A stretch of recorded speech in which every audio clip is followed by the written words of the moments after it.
Bapak, Ibu, dan saudara sekalian, selamat pagi. Karena saya baru di sini, maka saya harus memperkenalkan diri ya. Kata pepatah, tak kenal maka tak sayang. Udah kenal juga belum tentu sayang kok. Kalau kenal pasti sayang, ya nggak ada yang jomblo ya. Semua udah ada pasangan. Nama saya Wahyu Pramudia dan saya selalu berkata bahwa ayah saya memberi nama Wahyu itu tanpa seizin saya ya. Nama yang seringkali membawa saya dalam situasi yang kurang menyenangkan. Anda tahu bahwa di Jawa ini nama Wahyu itu pasaran banget ya. Tukang cukur Wahyu, jualan pecel lele Wahyu, pendeta juga Wahyu. Tapi masalahnya adalah seringkali orang ngira ini perempuan. Ya kan, karena namanya Wahyu. Di era sebelum media sosial tuh saya kalau ikut camp-camp nasional itu, saya ingat gitu ya, zaman belum banyak media sosial tuh kan nama kita tertera di depan pintu kamar kan. Di sini di tembok besar pengumuman ada, terus kita nyari di kamar ada. Dan saya pernah tuh disekamarkan sama Wati, Sinta, Bella. Yang ketika saya ketuk pintu terdengar suara perempuan, masuk aja. Jangan ragu-ragu, perempuan lain, kami sudah menunggumu, kesempatan. Maka dengan penuh keberanian saya buka pintu itu, mereka kaget ngelihat saya, lalu berkata, ini untuk perempuan. Dan saya bilang, ada nama saya tertulis, yang tertulis biarlah tertulis ya. Kami keberatan. Tenang saja, saya enggak keberatan.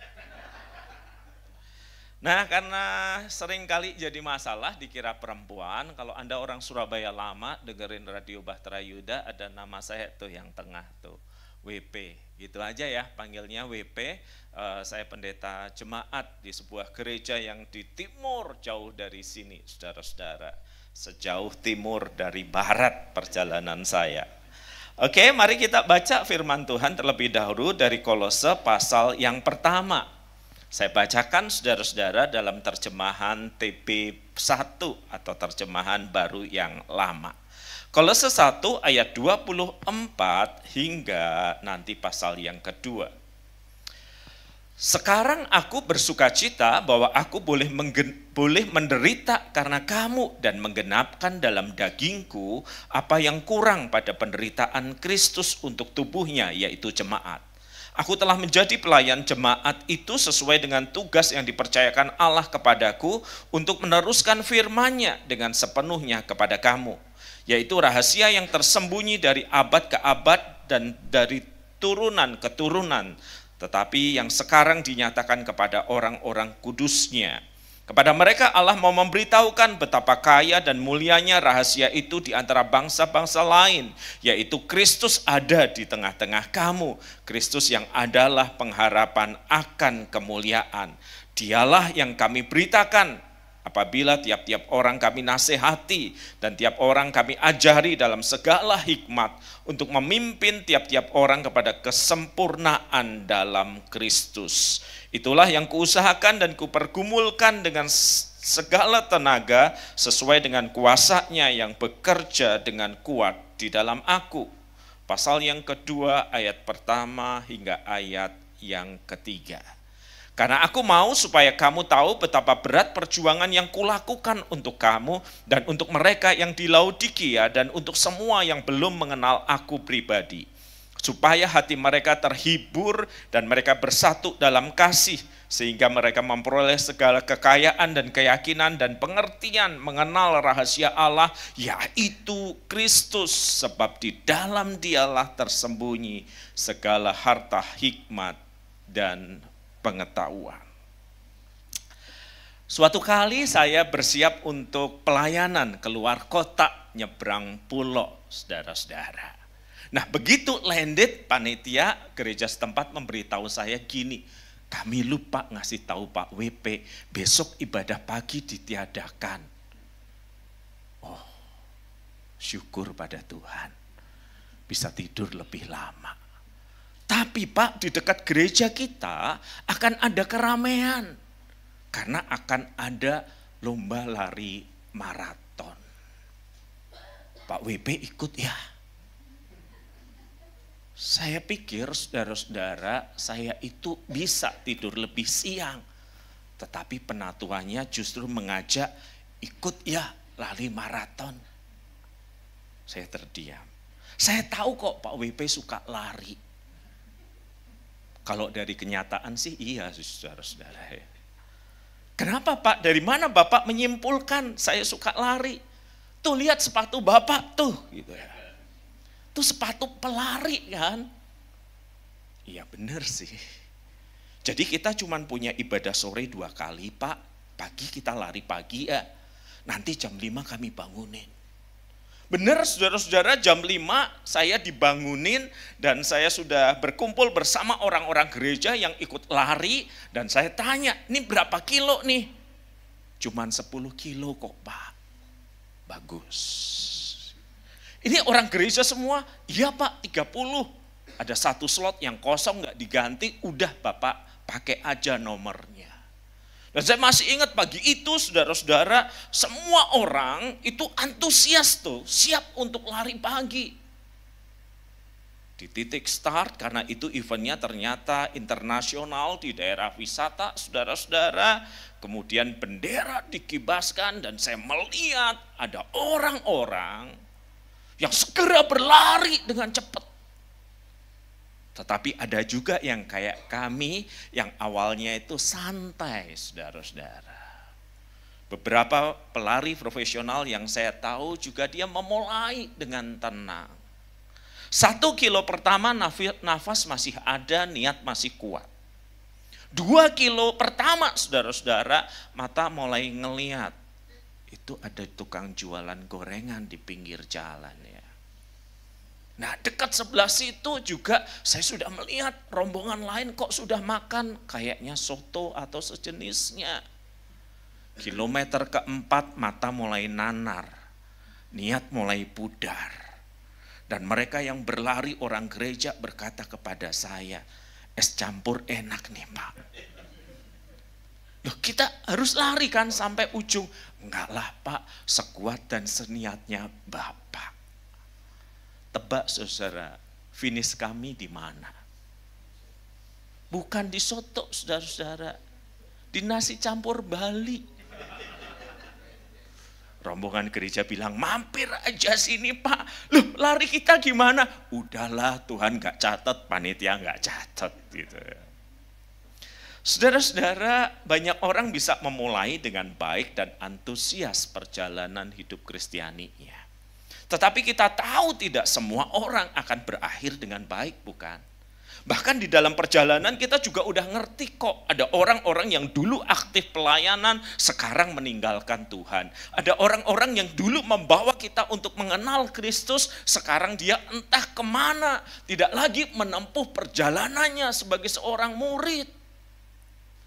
Dan dari pengalaman itu, saudara-saudara, saya belajar bahwa kehidupan Kristen itu bukan seperti lari jarak pendek atau sprint yang 100 meter, 200 meter. Oh, Anda ingat cerita saya, saudara-saudara, pelari amatir yang lari duluan itu, apa yang dia lakukan? Dia cuma lari duluan, dia ambil HP-nya, dia potret dirinya, dia menyerah lebih dulu dari kami. Kehidupan Kristen itu bukan seperti lari jarak pendek.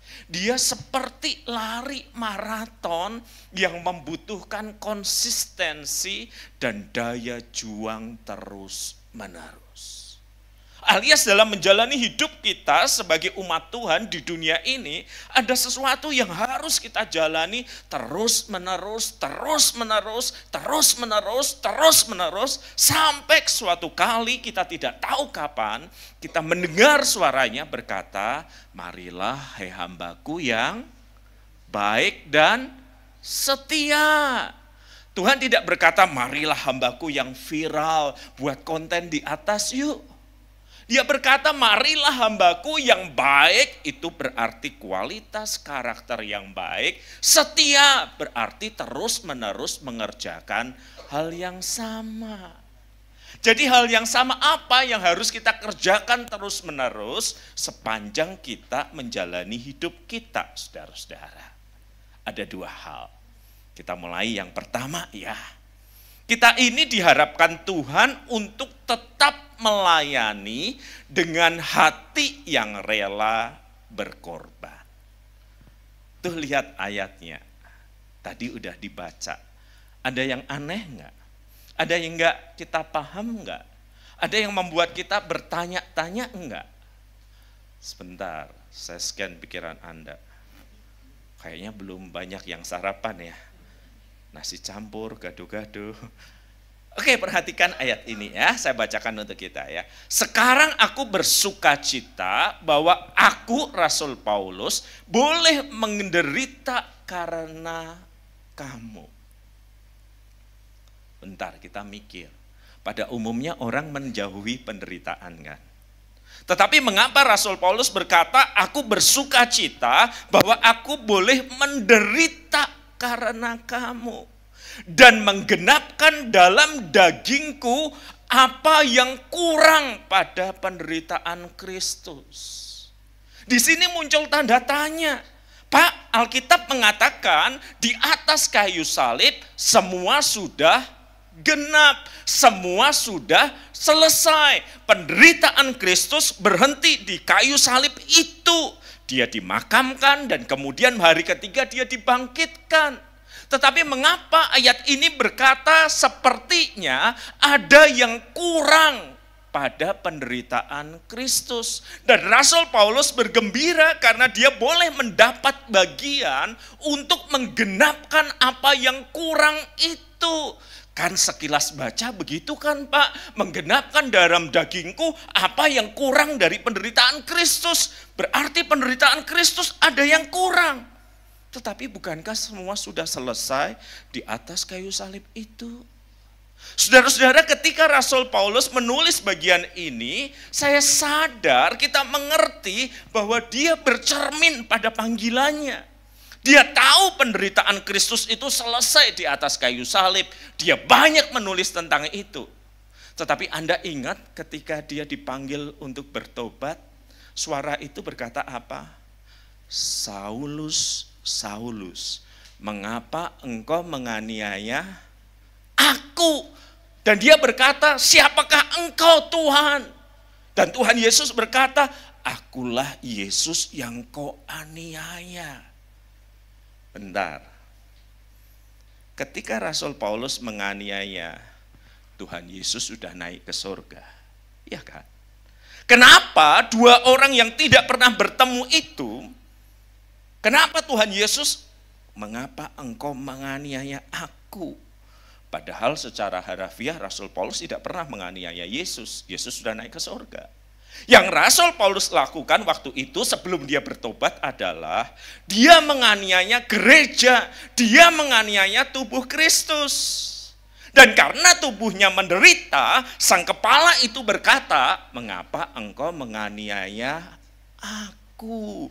Betul penderitaan Kristus pribadi sudah selesai di atas kayu salib, iya. Tetapi penderitaannya karena gereja dianiaya itu terus berlangsung dan itu juga penderitaan milik Kristus. Dan Rasul Paulus berkata, sekarang aku bersuka cita. Boleh menderita karena kamu. Kenapa? Karena aku boleh berpartisipasi di dalam penderitaan Kristus karena gerejanya dianiaya, supaya aku boleh mengambil bagian dalam penderitaan itu. Jadi Kristus menderita di atas kayu salib sudah selesai. Itu satu jenis penderitaan. Jenis penderitaan yang lain yang dialami adalah gerejanya dianiaya, Kristus sang kepala menderita, dan Rasul Paulus berkata, aku dalam pelayanan juga mengalami banyak penderitaan. Tetapi aku rela. Kenapa? Karena aku ingin berpartisipasi dalam penderitaan Kristus. Saudara, kita suka baca ayat ini kan. Hal yang kemudian sangat ingin dilakukan oleh Rasul Paulus. Kita sukanya pada bagian awal. Yang ku kehendaki ialah mengenal Dia dan kuasa kebangkitannya dan persekutuan dalam penderitaannya, di mana aku menjadi serupa dengan Dia dalam kematiannya. Dari Rasul Paulus kita belajar satu hal yang harus dilakukan terus-menerus adalah melayani Kristus melalui gerejanya dengan hati yang rela berkorban, dengan hati yang rela menderita, dengan hati yang mau berpartisipasi dalam penderitaan yang Kristus alami. Yesus Kristus berkata, seorang murid tidak akan lebih dari gurunya. Kalau sebagai seorang guru dia menderita, dan itu bukan karena kesalahannya, maka hidup dan pelayanan kita juga nggak lepas dari penderitaan. Kita nggak usah nyari-nyari penderitaan. Penderitaan itu akan datang karena kita hidup berbeda dengan dunia ini. Ada seorang tokoh terkenal, saudara-saudara, namanya C.T. Studd. Orang mengenal dia sebagai seorang pendiri lembaga misi besar, namanya Worldwide Evangelization for Christ. Yang gak banyak orang tahu, dia adalah pemain kriket, sejenis olahraga populer di Inggris. Dan kemudian dia menyerahkan karirnya menjadi misionari. Dan orang bertanya, kamu ini famous, kamu ini terkenal. Dalam bahasa sekarang kamu ini viral. Terus kamu jadi misionari ke Afrika. Kalau dalam bahasa anak sekarang, yang jelas aja. Dan ketika orang bertanya, dia mengatakan kalimat ini. Jika Yesus Kristus adalah Tuhan dan mati bagiku, maka tidak ada pengorbanan yang terlalu besar untuk diberikan kepadanya. Anda lihat semangat yang sama? Rasul Paulus berjuang untuk melayani dengan hati yang rela, mengambil bagian dalam penderitaan Kristus, melayani. Dan itu adalah sebuah kebanggaan baginya. Dan pria ini menyerahkan kebanggaan duniawinya untuk pergi ke tempat yang jauh waktu itu untuk melayani Kristus. Setiap Anda dan saya dipanggil untuk melayani dengan hati yang rela berkorban dan konsisten melakukannya. Saya lagi duduk berdoa di pojokan di sebuah gereja di kota kecil di pulau ini. Ibadah 1 jam 9 sudah selesai, ibadah 2 jam 9, setengah 9 saya di pojokan berdoa. Nah, ketika saya membuka mata, saya ngelihat, mohon maaf, orang berusia kurang lebih 70-an tahun, ketika dia bergerak saya tahu ini orang kayaknya pernah kena stroke, membawa buku nyanyian. Di gereja tertentu buku nyanyiannya tebal, begitu tebal cukup untuk ngancam anak untuk diam. Nah, dia bawa itu, terus dia gerak pelan-pelan. Dia taruh satu-satu di ujung kursi. Saya lihat di atas, saya berpikir, ini gereja kejem banget orang setua itu disuruh naruh satu-satu. Ya kalau gerejanya kecil gini, ini mundur itu 10 kalinya gereja Anda. Maka saya segera bergegas dan menawarkan diri saya untuk menolong. Dia bilang enggak. Saya ngelihat sekitar ada koster gereja bersih-bersih tapi enggak ada yang nolong dia.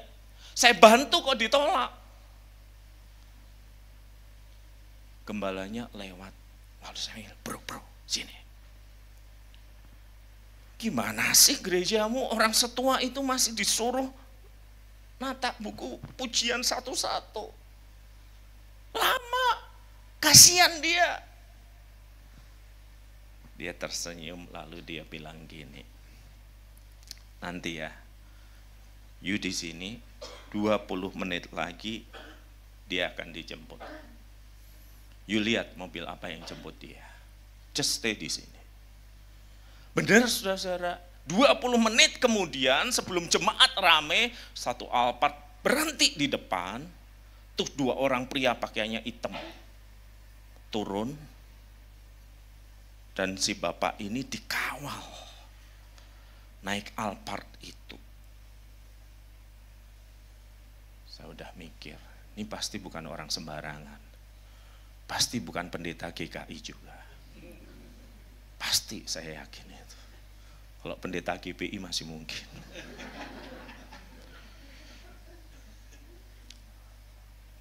Lalu ketika mobil itu berlalu, gembalanya datang. Beliau dulu waktu masih sehat, penatua atau elders di gereja ini, salah satu pemimpin kami. Usianya bertambah, beliau kena stroke, beliau mengundurkan diri. Lalu beliau bilang, kasih saya 1 pelayanan saja. Ngapain? Nata buku nyanyian.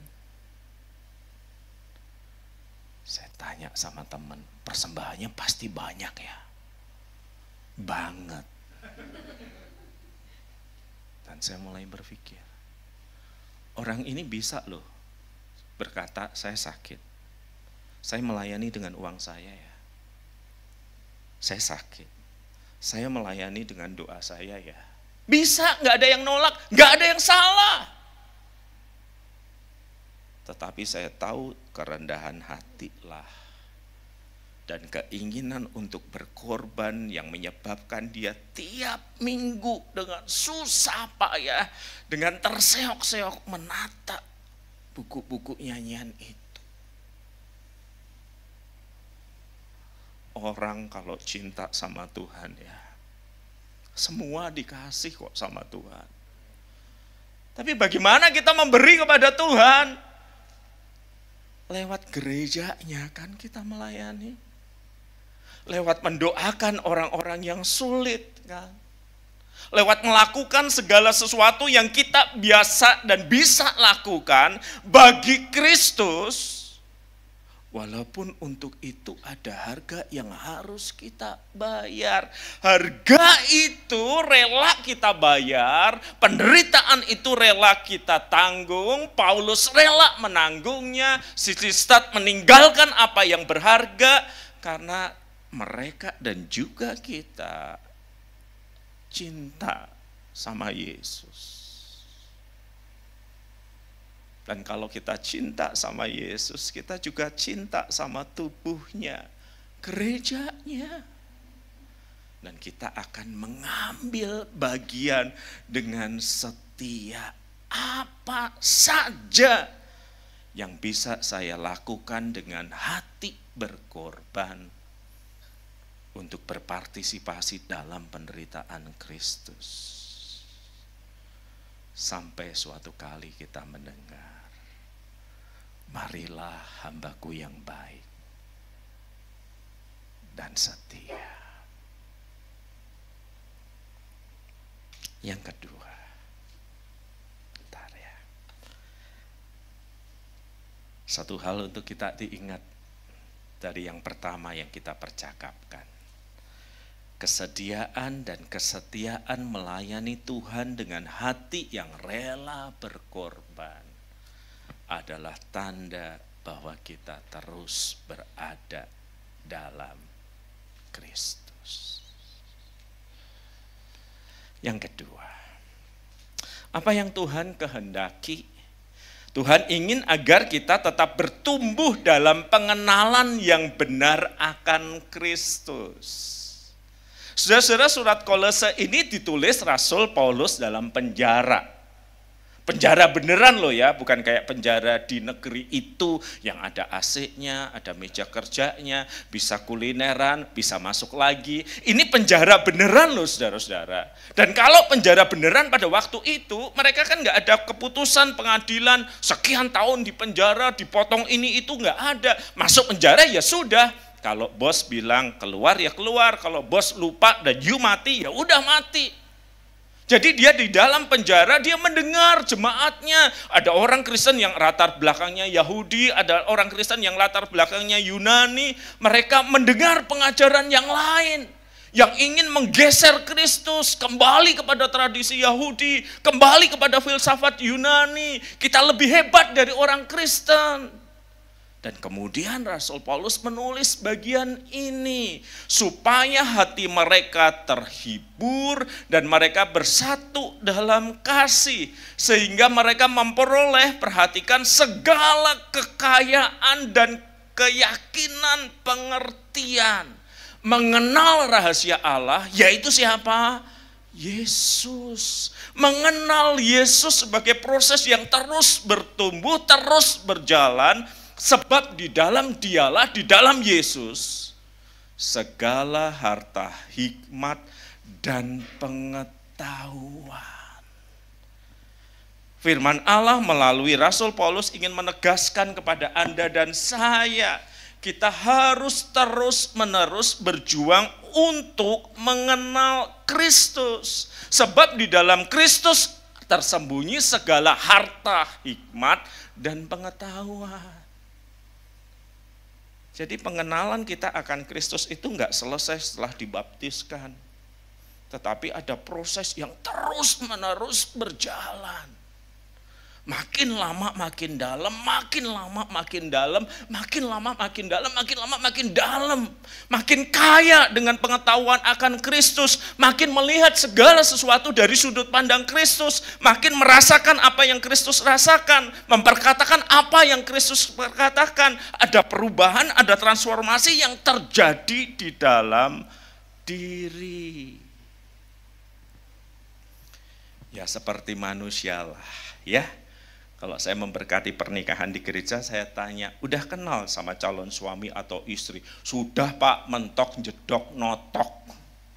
Pacaran 7 tahun kok Pak. Putus berapa kali dalam 7 tahun? 7 kali. Wis kenal, yakin, pasti, ngerti. Mentok, jedok, notok Pak. Gitu kan. Orang Jawa Timur pasti tahu kalau mentok, jedok, nyotok itu ya maksimal gitu lah. Tapi baru menikah 4 bulan, masih dalam masa garansi konseling, datang dan berkata gini, Pak, tibae bojoku, Pak ternyata istriku, Pak ternyata suamiku, Pak ternyata, apa yang terjadi? Masih banyak hal yang belum diketahui. Dia lupa masa pacaran itu masa promo. Segala yang baik naik setelah menikah. Nah, Anda tahu sendirilah ya. Jadi kita mengenal manusia aja prosesnya terus menerus kan. Apalagi mengenal Kristus. Jadi nggak bisa kita mengatakan saya sudah dibaptiskan Pak, saya sudah mentok, jedok, ngotok kenal Kristus. Tidak, Rasul Paulus yang mendirikan banyak gereja, yang melakukan mujizat, yang berkarunia keajaiban yang luar biasa, masih terus mengatakan yang kalimat yang kita baca tadi. Yang ku kehendaki ialah mengenal Kristus. Dan pengenalan itu mengubah hidup kita. Dan Tuhan ingin pengenalan itu makin dalam. Sebagai seorang pendeta jemaat, udah 20 tahun, saya itu paling gak suka disuruh doa waktu acara jemaat nikahan itu. Anda tahu kan di Jawa Timur ini nikahan itu ada yang meja, satu meja 10 orang kan. Tetapi ada yang standing party. Dan kebiasaan kita di tengah itu makanan utama gitu ya, siomay, capcay, barongsai di tengah semua itu. Terus ada gubuk-gubukan di sini. Tahu ya? Yang di pinggir-pinggir itu gubukan-gubukan itu biasanya lebih menarik. Kambing guling. Dan wah, pokoknya semua yang dilarang oleh para istri ada di situ. Nah, saya nggak suka mimpin doa, kenapa? Soalnya kalau saya berdiri di sini, begitu amin gitu ya, semua udah diserbu, saya antrian nomor sekian gitu. Nah, suatu kali saya bilang sama rekan kerja saya, kamu aja deh yang mimpin doa, kamu kan lebih kenal. Padahal seperti cicak, diam-diam saya merayap. Saya udah tahu masuk tadi ada kambing guling, dan istri saya tidak turut serta. Saya atur posisi saya. Rekan berdoa, begitu amin, saya tadi udah mantap, saya orang pertama yang ada di kambing guling itu. Begitu saya buka mata, saya kaget. Ada om-om gemuk di depan saya. Ilmunya pasti lebih sakti dari saya. Tadi saya nggak lihat, kok cepat sekali ke sini. Terus dia noleh, loh WP, loh saya bilang om. Saya bilang om itu karena dia gembala sebuah gereja di Surabaya. Umurnya udah 60-an, posturnya gemuk. Masih makan kambing om. Gak takut ah. Kita kan mencoba menyingkirkan saingan gitu loh. Takut itu sama Tuhan. Takut kok sama makanan. Ini bener juga ya. Nah kan si mbak ini lagi nata-nata, mungkin dia heran ya, kenapa dua orang ini cepet banget gitu. Terus diulurkannya itu kambing guling ke si om kan. Diterima si om gitu. Tiba-tiba si om diem. Terus diserahkan ke saya. Gua awakmu ae. Subtitle muncul di sini. Untuk dirimu aja. Kenapa om? Dia kan berdiri berhadapan di sini ya. Matanya ngasih kode ke arah sudut tertentu. Di sudut tertentu ada seorang perempuan gini.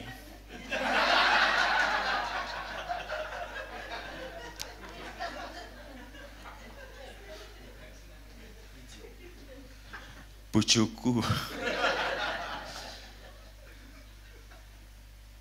Saya bilang, om, takut itu sama Tuhan.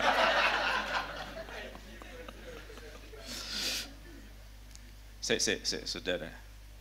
Kan istrinya cuman gini. Gak ngomong apa-apa loh. Dari mana dia tahu itu artinya jangan coba-coba.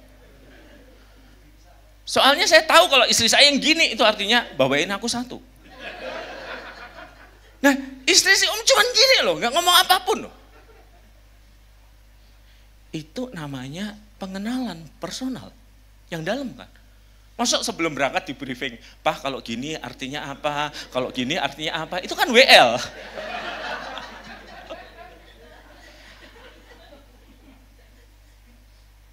Mereka berdua sudah hidup bersama sekian lama. Dan terus pasti bertambah pengenalannya sehingga satu gerakan sudah membuat si om tidak hanya takut sama Tuhan, tapi juga sama istrinya.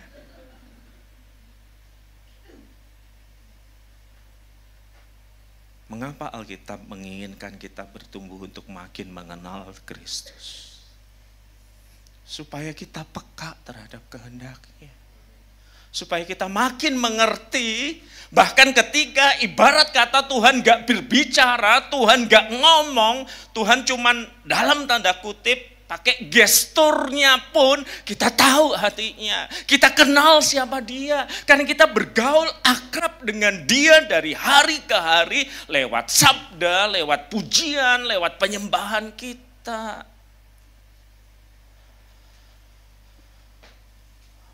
Ketika saya antri makanan itu, saya sadar satu hal. Mengenal manusia dan Tuhan butuh proses. Butuh waktu. Dan dia harus dilakukan terus-menerus. Kenapa? Sebab kesediaan dan kesetiaan terus-menerus mengenal Kristus lewat sabdanya adalah tanda bahwa kita dikasihi dan mengasihi Kristus.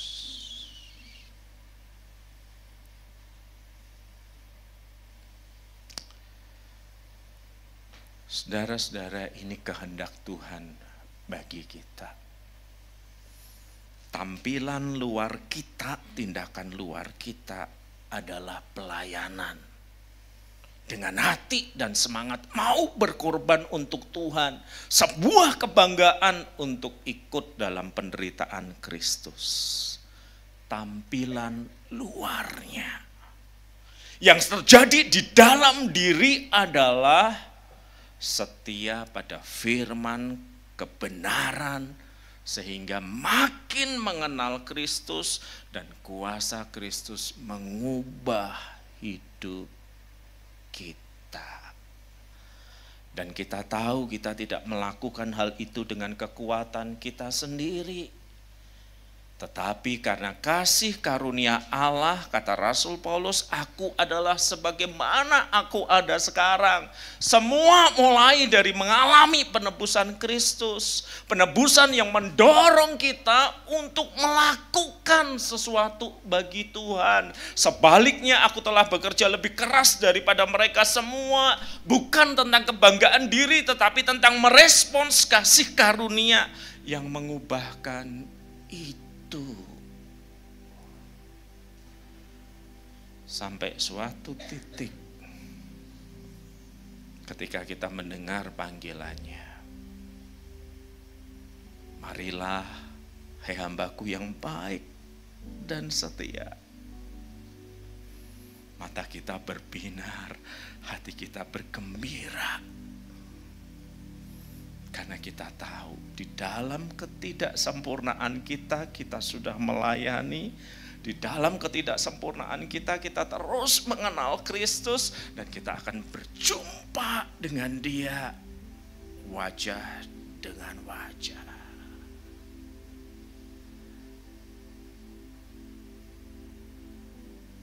Dan semoga itu suara yang kita dengar. Satu titik dalam kehidupan kita. Dan sembari itu, layanilah satu dengan seorang dengan hati yang rela berkorban. Teruslah bertumbuh dalam pengenalan akan Kristus. Mari kita berdoa. Terima kasih untuk anugerah penyelamatan yang Kau berikan kepada kami. Dan Engkau memanggil kami seperti Engkau memanggil Rasul Paulus untuk menderita, berpartisipasi dalam penderitaan Kristus ketika kami melayani. Dan biarlah itu kami lakukan. Kami tidak usah mencari-cari penderitaan, tetapi kami tahu ketika kami melayani ada sesuatu yang harus kami korbankan. Dunia ini pasti gak suka. Di situ ada penderitaan, dan ketika kami menderita karena kami melayani, kami berpartisipasi dalam penderitaan Kristus. Dan juga ubah manusia batiniah kami makin lama makin mengenal-Mu, makin mengenal Kristus melalui sabda, makin peka terhadap kehendak Kristus, makin turut, bukan dengan rasa takut tetapi dengan rasa cinta yang mendalam pada Kristus. Terima kasih untuk anugerah, terima kasih untuk kehidupan. Dan biarlah setiap kami suatu saat nanti akan mendengar suara yang kami kenal itu. Marilah hambaku yang baik dan setia. Turutlah dalam kebahagiaan Tuhan. Di dalam nama Kristus kami berdoa.